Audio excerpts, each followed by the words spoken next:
front lawn. If you are here for the Prasoon Joshi session, which was titled Thinking Aloud, I'm afraid that session has been cancelled. Prasoon Joshi has been unable to join us. So our apologies for that.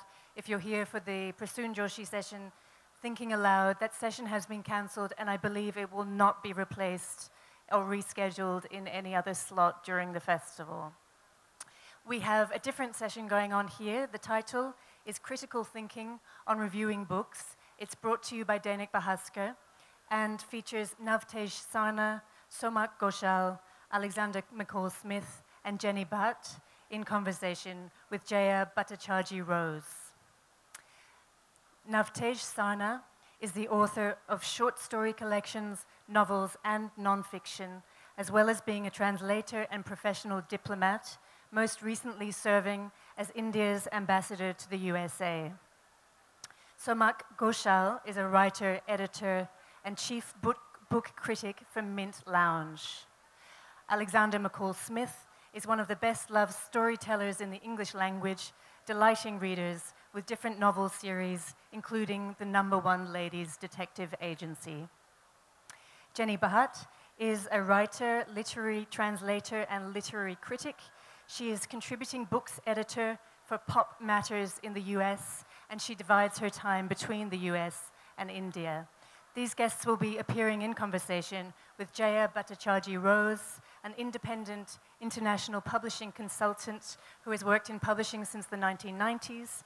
She advises on business strategies as well as mentoring authors, and her blog, which is a repository of her work, which also consists of author interviews and book reviews and has crossed over 6 million readers. Please join me in welcoming to the stage, presented to you by Dainik Bahaskar, Navtej Sarna, Somak Ghoshal, Alexander McCall-Smith, Jenny Bhatt, and Jaya Bhattacharjee Rose. Let's give them a warm round of applause.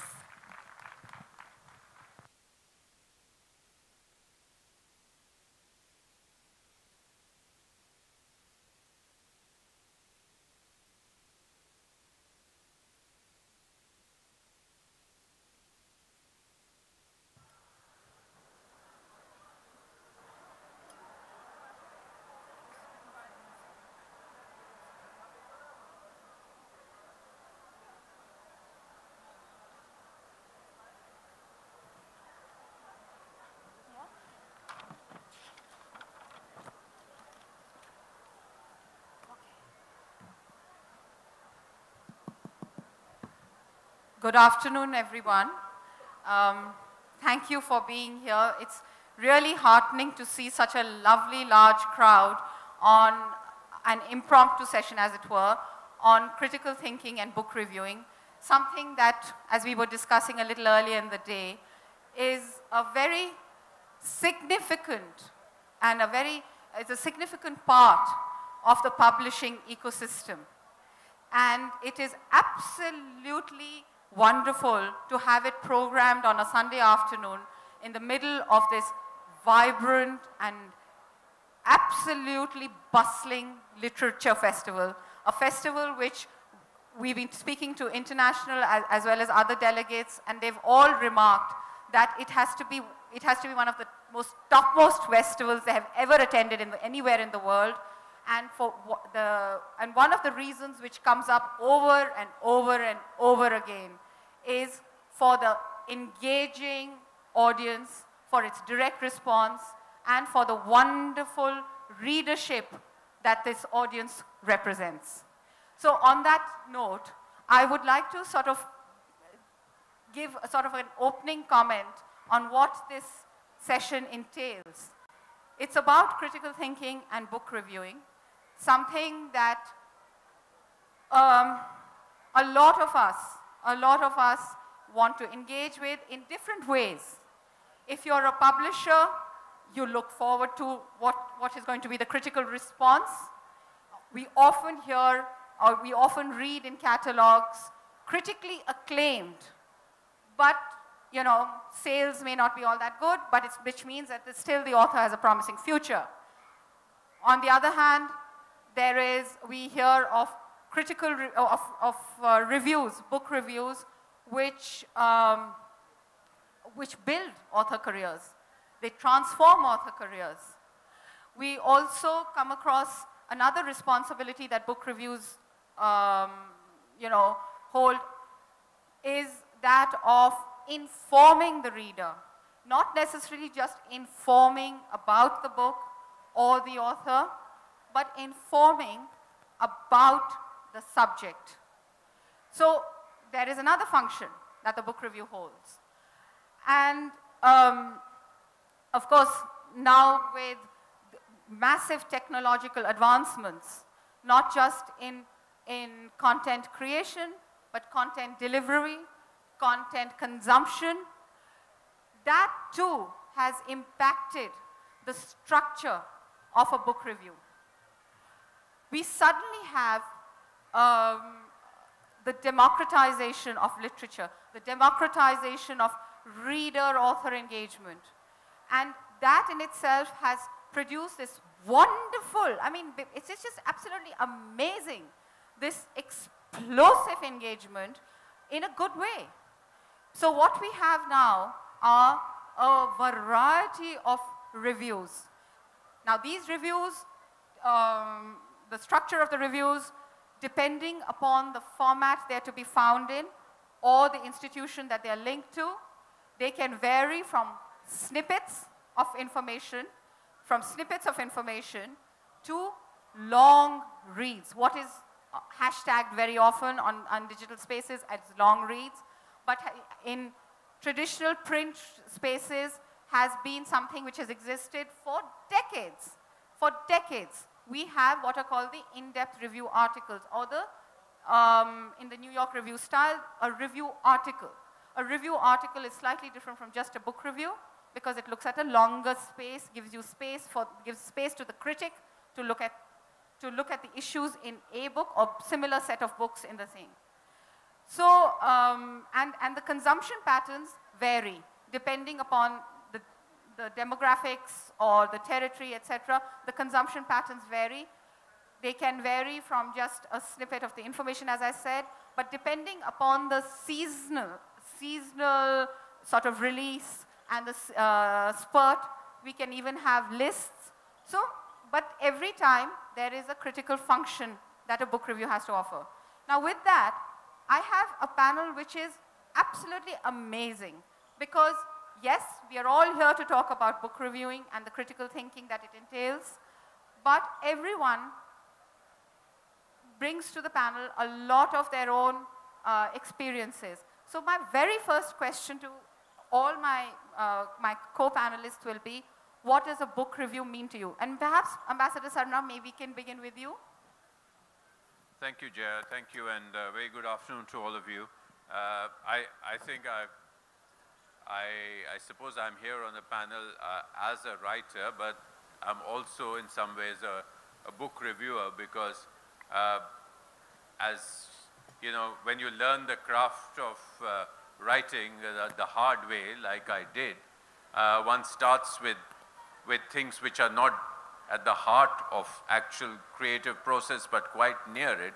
So I think the first forays one has had in literary writing have been actually book reviews and have enabled one to read and to see how a book is structured and how it has been written. So that, frankly, in my own personal experience, has been a very, very useful phase for me, and I really still do enjoy doing book reviews of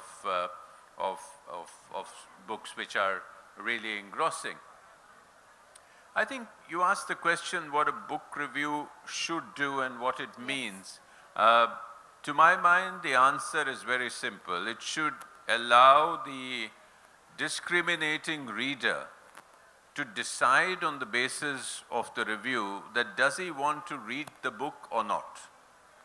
And I think that, for that to happen, it has to be a very serious analysis. Whether it is done in 500 words or it is done in 1200 words, I think it is the responsibility, the intellectual responsibility and moral responsibility of the book critic to ensure that he does not mislead the reader.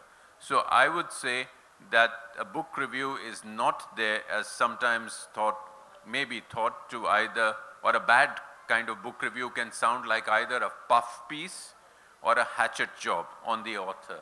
I think it should be neither.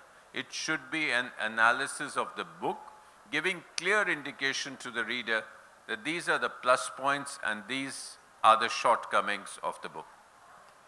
That's actually a very significant aspect, and I'm glad you raised that about it not being a puff piece, and also offering the constructive criticism. There is a responsibility which goes in writing a review, irrespective of the word length given to you.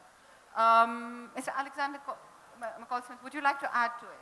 Yes, I'd very much agree with what the ambassador said about the principal function, I suppose, of the book review is to inform the public of what the book is about, to enable people to discover new authors, to see whether they wish to read the book. There are, of course, even deeper purposes going in. The reviewer, in a sense, is a bit of a gatekeeper in literary terms. But from my point of view as a writer who occasionally reviews, I occasionally review for the New York Times, but I don't particularly enjoy doing it because as a writer, you're reviewing fellow writers and you meet them at literary festivals. And, yeah, that's a tough one. There should be a special room. They've got a room for writers, but they should have a special protected room for reviewers where the reviewers can go and hide and be given disguises, dark glasses, so the authors won't spot them. But there's an interesting thing which I would add, is that you can be absolutely certain that one of the people who's going to read your review, if you write a review, is the author. Authors are going to be certainly. But every author will say he doesn't read book reviews. They all say they don't, but they are so meretricious. They're lying, and they all read. In fact, some of the weightier reviews, the only person who reads the review is the author, and his immediate relatives. But there is a function, there's a serious point there, in that when the author reads the review, the author actually should be prepared to learn and should be prepared to listen. Yes. And I think that is a very, very important role. And occasionally you see it in reviewers. You see the reviewers saying, I do hope that the author in the next book deals with the following issues or whatever. And I think that's a very important role. It guides authors. And then when we get to the democratic reviews, the reviews that we see online, where there are going to be a whole lot of straightforward readers, non-professional reviewer readers, that's really something that authors should pay real attention to if they want to find out whether they're getting across to their readership what they want to get across to the readership. No, those are excellent points, because that is something that, irrespective of what technology has done, the function, a principal function that a book critic fulfills is engaging directly with the author, the first voice, the first response, and pointing out, and because you're a professional reader, you probably have a sense of the body of work, and you engage, and you, to some extent, speak on behalf of the readers. But I'm glad that you mentioned this, that about authors taking into account. They can choose whether they wish to take it on board or not, but take into account a response which has been made to your book.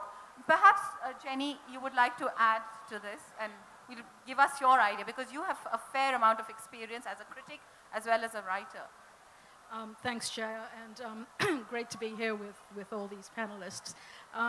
First of all, I do agree with Navtej and with Alexander that one of the primary goals is to inform readers about the book and its contents and subject matter, themes. But I want to make a distinction between literary criticism and book reviews. And the reason I want to do that is in today's world of digital media, we see a lot of what's called book reviews, which are short, summaries or whatever you want to call it, on Amazon or Goodreads. And there's nothing wrong with that. I mean, it's a democratic ecosystem, and all of it is good. But for me, I write more longer form essays on the books that I'm looking at, and for me, in addition to informing the reader of the book, I want to enlarge a conversation around the main theme of the book. And I also want to have that conversation with the author, the reader, the publisher sometimes, other critics who may have reviewed the book. So for me, I'm trying to have that kind of dialogue. The place that I write for is US-based, but we review globally books from all over the world. So my recent review that just came out this week was Dr. Rakshanda Jalil's translated short story collection from Urdu. And she was looking specifically in that anthology at the male gaze in Urdu literature. Now that's a very weighty, interesting topic to me, and I wanted to explore that sort of overall, literature overall, Western as well as Eastern. And so that was a fun project for me and ended up being a 1,600-word essay. So that's kind of the space I like. But again, not to take away from folks who write shorter, quicker, personal taste-related reviews. There's space for everything. It's a continuum. I think it's a continuum, and there's space for all kinds of reviews. Shoma, I would love to hear what you have to say about book reviews and what it means to you, because you're quite an experienced hand at that. Thank you. I actually agree with everyone here. I just want to add a further thought to it. I believe that I'm in a uniquely kind of privileged, fortunate position of being a book critic, and I write at least a review a week for a national daily. My idea of a book review is to obviously open up the book in other directions to give people, food for thought. But also, I think one of the responsibilities of a book critic is to facilitate new discoveries. Yes. So I work in India, and obviously my focus is on Indian publishing, which means I get, dozens of books every week to review. And one of the challenges I face is the selection of which books will go into the review space. And that, I think, is a very, very precarious kind of responsibility, because you never know whether you're making the right choice by picking a very popular writer, or should you, pick something else, something which is less known, something which is less likely to get attention. So as a book critic, I think there's a tremendous scope for allowing for new discoveries. I mean, this week there's an essay in the New York Times by Parul Sehgal on discovery of one of Sylvia Plath's early stories, which has just been published in the form of a book. And when something like this comes out, of the past, what does it mean for a book critic, to write about it and to introduce it to the world and perhaps open new doors in other directions? So I think that's what I think is the most rewarding part of being a book critic, really. I would actually at this point ask you to talk a little more about being focused only in the print medium. And does that also inform the discipline of writing a review and being a book critic? Because writing in the digital space, writing a book review, we can always afford to embed links, and you can always wander away from the space and there are distractions. Or you can create a mini ecosystem, as it were, around your book review. But what does it mean in terms of your discipline of writing to be a book critic, specifically in the print medium? And especially in this day and age where people have access to information. So I have written for both digital and print, and in each case I had to modify my style quite a bit. In the digital space, it is believed that attention spans are less, so you have to write within a certain word count. Your review has to flow quite quickly. It has to make succinct points, 1 or 2 or 3 good points, and you end there. Whereas in a print space, you can spend a whole week thinking about a book, reading around it, expanding the scope of the review into a review essay, and which I find always very rewarding, that you are opening it out in other directions. And the purpose of a book review is not to demean a writer's efforts or to unnecessarily praise it. It is actually to strike a balance between the two and show what's working and how. And I think that meditative space is very much there in print, at least for me. I find it more, rewarding to write for print than for digital platforms. No, I'm glad you brought in the meditative aspect of criticism and the purpose, because despite all the functions that a book review essay affords, and and it plays in this ecosystem, there is this thing that it should be able to pull you in. Even a reader who is unacquainted or unfamiliar with the book under consideration or even the author under consideration, you know, that in itself is unique, and you should bring that in, because ultimately this is only a snapshot of what's to come, because on the basis of that review, the reader is presumably going to go and buy the book and is going to expect a sense of that. And that is very important. I think I find that writing myself, I mean, since I write in print as well as in digital, I find that that is something which is critical to both spaces, you know. Yeah, Jenny, you would like to say something? Yeah, just to add to that, you know, I've said this before on social media, and you know, this is a hill that I'm willing to die on, and that is literary criticism or book reviews are their own form of literature. And we take a lot of time to do justice to a book that a writer has spent potentially years writing. And I think in addition to enlarging the conversation, we cannot write in a pretentious way where the readers don't get what we're trying to, you know, develop a conversation around. To me, it's very rewarding when one of my reviews comes out of a book and I focus on everything: substance, style, plot, prose. It's very rewarding when a reader says, oh, you know what, I read that book, but I hadn't picked up on that angle, and that's kind of fascinating, and tell me more. Because, as I said, it is a form of literature in its own right.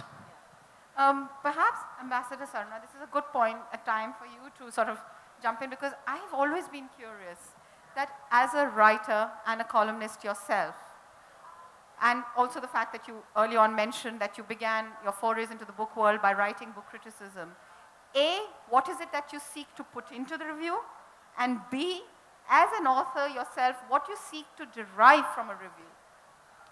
I think that's a very important relationship that you have of writers and reviewers. And quite possibly, you know, of course, there's that old sort of wisecrack which says that, you know, writers are people who go places and do things, and critics are people who go places and boo things. I'm not quite sure, but that's in, you know, just in jest, because I think a lot of critics are actually either potential or parallel writers in their own right. And whether they write non-fiction or they at some stage break into fiction, I think these are possibilities. Yeah. So I think when you are that sort of a reviewer, I think there's a certain natural empathy to the person who wrote the book. So when I, as a writer, review books, I can see that the effort that has gone into it. I can see the number of years, the research that has gone into it. Yeah. I can also see how the book has been laid out, structured, and you know, somehow some things, once you've written books of your own, some things stand out from the page and hit you in the face that, oh, he's going wrong here, or this is not one of a piece with the rest of the narrative. And similarly, quite honestly, I think for the reviewer, for the author who's reading the review, I think you can see that some things have, you know, a lot of work has gone into the analysis of your book. And frankly, as an author, sometimes you learn a lot from the criticism. Yes. Because critics have a way of actually putting a finger on what was happening. When you're writing the book, you're writing out a character, but then the critic will come about and put it in those lovely words, which will say that, you know, this was actually, this shows a certain something or the other, so, you know, and suddenly you as an author, you get impressed. Hey, did I actually, you know, do that sort of a thing? And am I capable of this? Well, so and so has said it, you know. So I think it's in many ways a symbiotic relationship, and I think this is it's fun to do it from both sides. That's a very interesting thing. In fact, in fact, Mr. Alexander McCall-Smith, that's a very interesting point to bring you in to, because you are a hugely successful author who is translated into what, 46 languages or something, and has sold what, 40 million copies of your books, etc. Vastly impressive numbers. For someone like yourself who continues to write, do you think book reviews matter? And if they do, what is the caliber of a book review that you look for? Yes, well, I think for me, book reviews do matter, and I think that if one is an author and gets to the stage where you say book reviews don't matter, I think you're in trouble, and I don't think you should reach that conclusion, because that suggests a certain arrogance which yes. one wouldn't want to cultivate. I think book reviews are a very, very serious matter. I mean, I think what you said, Ambassador, was really very important. You were alluding to the role that book review has in helping the author's own understanding, which is very important. Also, flowing from what you said, the issue of subjectivity arises, in that I think that's a very interesting dimension. I must say, I rather like reviews in which we don't see too much of the first person singular being mentioned. Yes. Now, some I'm reviewers. So glad you said that. Yeah, yes. Some reviewers, and none of us, I'm sure, present on the stage today, actually do that. But occasionally you get a review where there's an awful lot of the reviewer being put in, and the reviewer is getting on his or her soapbox and stating what the book should have been. And that can, I think, be very unhelpful. I think the author of the review should try to hold back, should try to be objective.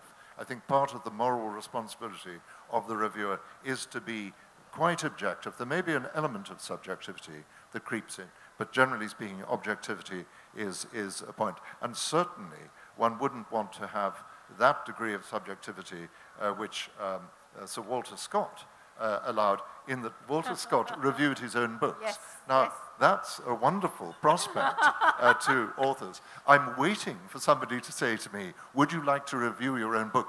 But they haven't yet. Oh, a pity. No, but I'm very glad that you brought out that point of view about subjectivity versus objectivity, because for writing a book review from the subjective point in the first person singular, sometimes it's a very easy task, but I think it's an extremely dangerous task. And even when I write on my blog, so it's a very personal space, I'm extremely careful. The moment I find myself writing an I pause and I stop writing and I think back and say, why did that come in? I need to get out of that space and get that objectivity. If it involves a little more research, so be it. There will be hard work involved, but so be it, because this is not about I, me, myself. You know, maybe at this point I would like to invite Shoma quickly to talk, because right now you are known as a literary journalist to whom we all look to for your opinions, but you have also had a magnificent time as a publisher and found some very wonderful literary voices. What does it mean to understand both sides of the relationship? Right. Well, I won't say I had a very long publishing career. It was very brief. I said of experience, yes. But I did learn a lot while working in publishing. Just being on the other end of the spectrum, where you're working with an author to produce the perfect book. You know, you always have your sort of, red flags up, and you want critics not to find any fault with it. So I think it made me more invested as a critic. I found my empathy being stretched in different directions. So when I review books now, I think I try to also understand where the writer is coming from. And writing about a book, it's often kind of thought of as easy summary of a book's plot, but that's not the case. That a real review should actually put a book in a certain context and show you in terms of the genre, why it is different, or what is it doing in terms of being a, say, thriller that's not been done before. Or where is this writer coming from? What are their antecedents? So all these questions have to be taken into account when you're writing a review, but I think most importantly, you have to be an empathetic critic to understand where the writer is coming from. That's a good point. Maybe at this point, we'd like to open the floor to questions. Are there any questions? This gentleman.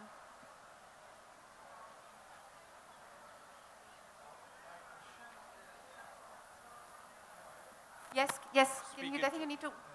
Can you speak? You see, the applicability of critical thinking, which grounds itself in logic and unfolding of logical fallacies, seems to be more applicable in scientific writings, where you have introduction, introduction, methods, the interpretation and the discussion. But in art, which is co-created by the reader as well as the author, how valid or justifiable would be application of critical thinking and applicability, because there can be multiple interpretations by different authors. So what would be the validity of a book review? And how much applicable would critical thinking be in a work of art? Ambassador Sarna, would you like to take that? Well, I think, you know,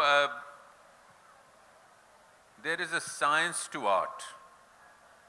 And art, in my view, and others may differ, in my view, a lot of the art of writing is actually solid craft. So I think there is a bit of art in the 1% of the so-called inspiration, and there is perhaps more room for different interpretation in a product of art as compared to science. But I think there is still enough room, a huge amount of space there, which is objective craft. I mean, so, you know, to write quality prose is a lot of craft. So I think that gives enough space for the reviewer to comment, while leaving that little bit of the interpretative process, which is fine. You know, if there's a difference of opinion, there's a difference of opinion. That's another question? Hello. Yeah. I'm just, you know, trying to play devil's advocate here and trying to ask, when, you know, despite all of you being, you know, very, very objective in your book reviews, do you think that somewhere they also act as spoilers to, you know, to a book? Because then it somewhere forces the reader, you know, when you pick up the book, to look for those phrases or look for those thoughts, or you know, say, oh, but, you know, am I connecting with the review or with the book, rather than just saying that, you know what, let me just pick up the book without having any preconceived notions about it and just make my own, you know, thoughts around it. Do you think there's a fear of reviews acting as spoilers? Who do you want to take that, Jenny? So I'm a writer and a reader and a translator. And to your point about spoilers, I think it depends on, as a discerning reader, as Navtej had said, what are you looking for in a review? If you're going to try to decide whether should I read this book or not, you're going to look for a different kind of review. And if you're looking at how can I, you know, have a conversation with this book that I've just read or I want to read, you know, what are other people saying about this book? Other people who've made the effort to place that book in its socio-cultural or socio-political context. What are other conversations happening around this book? Then you would go to the review. So again, it depends on what you're looking for, I would say. I just wanted to add to that. As professional book critics, and I would speak, I think I would speak for many, we try not to regurgitate the plots and try not to give away spoilers. That is the hallmark of a professional book critic, is how many strands and critical strands can you give to inform the reader that this is what the space this book inhabits, this is the purpose of this book, the rest is your own discovery in this space. We don't, as professional book critics, would ever subscribe to something like that. There's a question at the back. Hi. Yeah. A small question right there. I mean, taking off from what you said right now. When you talk about a book review being, I mean, how much of it being personal or impersonal, how much of it is important? On a similar line, I mean, do you just simply say that balance out the objectivity and the subjectivity? Do you just simply say it like that? Or do you actually go on to maybe, let's say, a poetry, you know, a book of poetry? So do you make it a little bit more subjective than a little bit more objective? Okay. Would you like to take that, Musa? Shomak, would you like to take it? Sorry, just one second question added to that. We are running short of time. I'm sorry. That's a very interesting question because as a critic, you are obviously bringing your personal prejudices into the reading of a book. You can never be entirely objective because art is not exactly science. You know, there are no laws that apply to reviewing as such. But I think the attempt is to make it as fair as possible and to substantiate your review with as many examples as possible and make it more credible, you know. So I don't know if that answered that. No, that does help. There's a question at the back with the gentleman. Hello. Yeah. Can you hear me? Yes. What I wanted to submit was that there's nothing perfect in this world. The analogy of that is there can't be a perfect book also. When we use the word review, we are willy-nilly passing a judgment on that book. And it is the judgment of one person against another person, which can again be can be subjective or depending your own likes and dislikes. Now what I am going to suggest is there a time to give a better word than book review? It could be any other word you can choose from the English dictionary. But it should be you want to tell the person concerned, look, this book contains 1, 2, 3, 4, 5, Z. And if you are interested, please read it, otherwise you leave it. Thank you. Thank you. I suppose one just uses it as, calls it a book review because it gives you that kind of space. Depends on whether it's your response or whatever it is that you wish to call. There are, and professional book critics develop a career and a following based on their individual stamp and the style that they exhibit. And the subjectivity for many book critics, I feel, comes from the way they respond. They develop a style. And it's not necessarily the subjective engagement. We have time for one more question if there is. Otherwise, we run. There's one. Where? Okay, there's one question there at the back. Hi. I attended a session yesterday which talked about separating the art and the artist, especially in the times of the Me Too movement. I wanted to understand the role a book critic would play in such a scene where if you're reading the book of a writer who's perhaps been alleged or accused of harassment or something like that, do you include, as a book critic, do you take the responsibility of contextualizing even the work of art, or do you isolate it from the artist? Well, yeah, very quickly, because I did write an article for Scroll last year just on this, right after Me Too India came out. And I think there's two aspects to it. One is, you know, I do think there is a certain amount of separating of the art and the artist. And that's a certain school of thought, a certain school of criticism that exists. Now, what I would say is the only time that I do not separate art from the artist is when the art is promoting certain harmful or detrimental ideas. So that's the way I look at it as a critic. Readers, you have to bring your own personal judgment and experience to that. But as a book critic, I would say as much as possible separated, but again, as long as the work itself is not promoting harmful, detrimental ideas. Thank you. Well, thank you, Jenny. And that's an article you should look up. It was discussed a lot. We've run out of time, sorry, but thank you very much. Thank you, my panelists, for a lovely conversation, and thank you for being a wonderful audience. Please join me in thanking Navtesh Sarna, Somak Ghoshal, Alexander McCall-Smith, Jenny Bhatt, and Jaya Bhattacharjee Rose. I am told that both Navtesh Sarna and Alexander McCall-Smith will sign books. If you'd like to join them, you'll find them at the author signing area at the far left corner of the Nexa front lawn. Their books are available at the JCB Prize for Literature bookshop, managed by Full Circle. They'll be happy to meet you there. Alexander McCall-Smith is a little limited with time, but he is going to do his best and give you about 15 minutes of signing. This session was brought